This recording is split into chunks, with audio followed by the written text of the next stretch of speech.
अस्सलाम वालेकुम दोस्तों, मेरा नाम है उसामा रशीद और आप लोग देख रहे हैं यूट्यूब चैनल इन्फोटेक हब।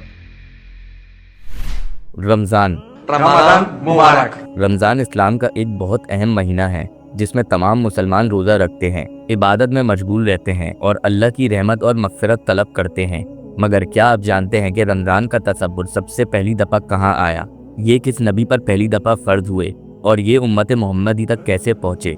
इस महीने की असल तारीख क्या है और इसमें कौन कौन से अहम वाक़यात पेश आए जो इस्लामी तारीख का हिस्सा बन गए? रमज़ान का जिक्र कुरान और हदीसों में बहुत तफ़सील से आता है, मगर इसका असल सफ़र हज़ारों साल पहले से शुरू होता है। सबसे पहली दफ़ा रोज़ा रखने का तसव्वुर हज़रत आदम अलैहिस्सलाम के दौर में पाया जाता है। जब उन्हें जन्नत से दुनिया में भेजा गया तो अल्लाह ने उनकी मुख्तलिफ तरीक़ों से अपनी तरफ रुजू करने की तालीम दी।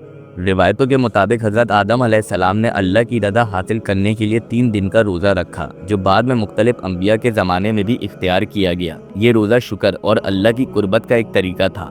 हज़रत नूह अलैहिस्सलाम के दौर में भी रोज़ा एक तरीके से मौजूद था। कहते हैं कि जब उनका कश्ती का सफ़र 40 दिन तक जारी रहा था तो उन्होंने और उनके साथियों ने अल्लाह की शुक्रगुजारी के लिए 40 दिन तक रोज़ा रखा था। हज़रत इब्राहीम अलैहिस्सलाम की उम्मत में भी रोज़ा किसी न किसी शक्ल में मौजूद था। उनकी कौम के लोग रोशनी और इबादत के दिनों में रोज़ा रखते थे। ये रोज़ा तफक्कुर और अपनी रूहानी हालत को बेहतर बनाने के लिए रखा जाता था। हज़रत मूसा अलैहिस्सलाम पर जो रोज़े फ़र्ज़ किए गए थे वो बनी इज़राइल के ये गुनाहों की माफ़ी और अल्लाह की तरफ रुजू का तरीका था। ये रोज़ा एक मुख्तलिफ तरीका था जो आशूरा 10 मुहर्रम का रोज़ा भी कहलाता है। ये वही रोज़ा है जो हज़रत मोहम्मद सल्लल्लाहु अलैहि वसल्लम ने भी पहले रखना पसंद किया था, मगर बाद में रमज़ान का रोज़ा इसकी जगह फ़र्ज़ कर दिए गए। हज़रत मूसा अलैहिस्सलाम कोहे तूर पर जब अल्लाह से हम कलाम होने के लिए गए थे तो उन्होंने उस वक्त भी 40 दिन के रोज़े रखे थे। ये रोज़ा एक इबादत का हिस्सा था जो अल्लाह से कुर्बत का ज़रिया बना।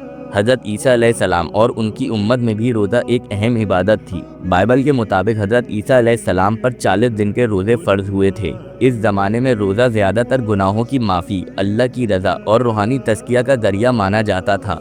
मगर ये रोज़ा जो आज इस्लाम में रमज़ान के तौर पर जाना जाता है, ये उम्मत मोहम्मदी पर हिजरत के दूसरे साल यानी 2 हिजरी में फ़र्ज़ किया गया। इसका जिक्र कुरान पाक में सूरतुल बकरा में मौजूद है।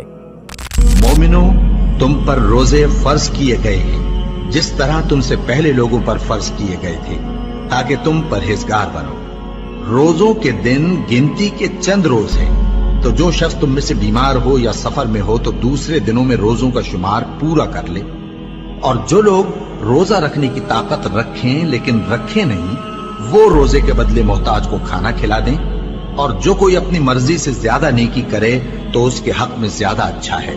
और अगर समझो तो रोजा रखना ही तुम्हारे हक में बेहतर है। रोजों का महीना रमजान का महीना है जिसमें कुरान अव्वल नाजिल हुआ, जो लोगों का रहनुमा है और जिसमें हिदायत की खुली निशानियां हैं और जो हक व बातिल को अलग अलग करने वाला है। ये आयत ये बता रही है कि रोज़ा सिर्फ मुसलमानों की इबादत नहीं बल्कि पिछली उम्मतों में भी इसका रिवाज था, मगर इस्लाम ने इसे एक मुकम्मल और बेहतरीन शक्ल दी है।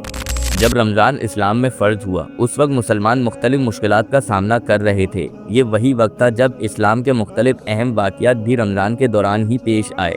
सबसे बड़ा वाक़या जो इस महीने में पेश आया वो ग़ज़वा बदर थी। ये इस्लाम की पहली और सबसे अहम जंग थी जो रमज़ान 2 हिजरी में लड़ी गई। इस जंग में सिर्फ 313 मुसलमान थे जो मुशरिकीन मक्का के तकरीबन 1000 के लश्कर से लड़ रहे थे। ये वो वक्त था जब अल्लाह की मदद नज़र आई और मुसलमान फतह याब हुए। ये सिर्फ एक जंग नहीं थी बल्कि इस्लाम का मुस्तकबिल इस जंग पर मबनी था। इसी तरह एक और बड़ा वाक़या जो रमज़ान के महीने में पेश आया था वो फतह मक्का का था। 8 हिजरी में रमज़ान के दौरान हज़रत मोहम्मद सल्लल्लाहु अलैहि वसल्लम और उनके असहाब ने मक्का को फतह किया। ये इस्लाम की सबसे अजीम फतह थी जिसमें मक्का को पूरी तरह मुसलमानों के कब्ज़े में लाया गया और वहाँ के मुशरिकीनों ने भी इस्लाम कबूल करना शुरू कर दिया। अगर हम रमज़ान की फजीलत की बात करें तो ये महीना सिर्फ रोज़ा रखने का नहीं बल्कि ये एक तरबियत का महीना है। इस महीने में इंसान अपने अंदर सब्र, तकवा और अल्लाह की तरफ रुजू करने की आदत डालता है। इस महीने की एक और सबसे अजीम रात लैलतुल क़दर है। कुरान के मुताबिक ये रात हज़ारों महीनों से बेहतर है। यही वो रात है जिसमें कुरान का पहला हिस्सा हज़रत मोहम्मद सल्लल्लाहु अलैहि वसल्लम पर नादिल किया गया था।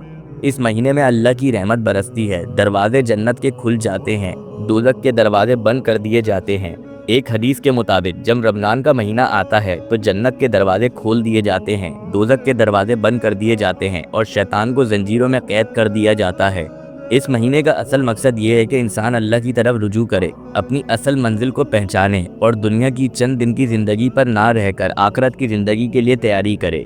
اگر آپ لوگوں کو ہماری یہ ویڈیو پسند آئی ہو تو لازمی ہمارے چینل کو سبسکرائب کر دیں۔ ابھی کے لیے ہمیں دیں اجازت، اپنا بہت سارا خیال رکھیے گا۔ اللہ حافظ۔